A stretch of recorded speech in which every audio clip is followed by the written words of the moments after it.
concetto di autonomia molti siciliani lo hanno interpretato in maniera distorta, perché non hanno valorizzato quello che era l'aspetto principale per il quale era stata riconosciuta, e cioè la responsabilità. L'autonomia significa un governo responsabile, non un governo che dipende da un centro, sicuramente, ma un governo che da questo punto di vista indipendente dal centro, però all'interno di regole che sono le regole scritte nello statuto della regione siciliana e sono le regole della Costituzione repubblicana, che sarebbe intervenuta dopo, ma che costituiscono le regole fondamentali dell'ordinamento del nostro paese. Ora, questa della mancata adeguata interpretazione di questo concetto di autonomia si è legato poi a un altro aspetto fondamentale, cioè al fatto che l'autonomia in questo rapporto con lo Stato italiano si è interpretata come quell'elemento che ti dovrebbe fare riconoscere dallo Stato italiano dei diritti, che gli altri però in Italia chiamano privilegi, che secondo noi siciliani sono dei giusti risarcimenti ai torti, insomma, che addirittura dall'unificazione del paese la nostra regione aveva subito.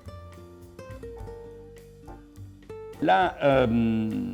Consulta siciliana, che è l'organismo che prepara lo statuto, fu una sede nella quale in effetti si dibatté molto del concetto di autonomia e della struttura da dare all'ordinamento della regione siciliana, e soprattutto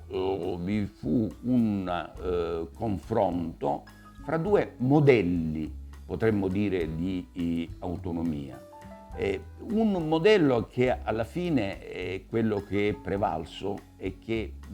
è causa delle distorsioni che purtroppo nella sua interpretazione poi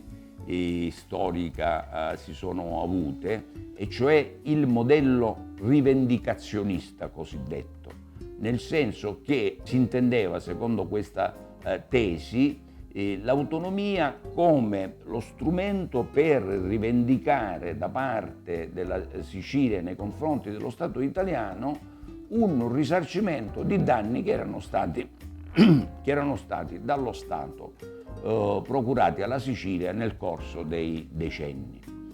Un altro modello invece di autonomia, che era un modello molto più innovativo e sarebbe stato, a mio giudizio, il modello vincente, perché le cause delle nostre difficoltà nascono proprio da questo, era invece un modello che interpretava l'autonomia come la capacità di progettare, di programmare un proprio futuro a partire dalle condizioni storiche che erano date nel contesto in cui ci trovavamo a quel tempo. Ebbene, insomma, questi due modelli di autonomia, che si possono intestare a due personaggi storici, i quali sono stati il presidente La Loggia e il primo modello rivendicazionista, e il professore Mario Mineo, un giovanissimo docente universitario dell'Università di Palermo. Questi due modelli sono alla base di un conflitto, di un confronto, insomma, di un dibattito nel quale vince il modello rivendicazionista. In questo, a mio giudizio, cancellando nella effettualità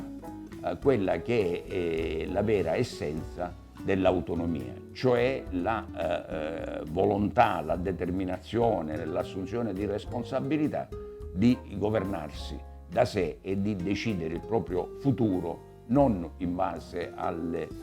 concessioni degli altri, ma in base alle tue determinazioni.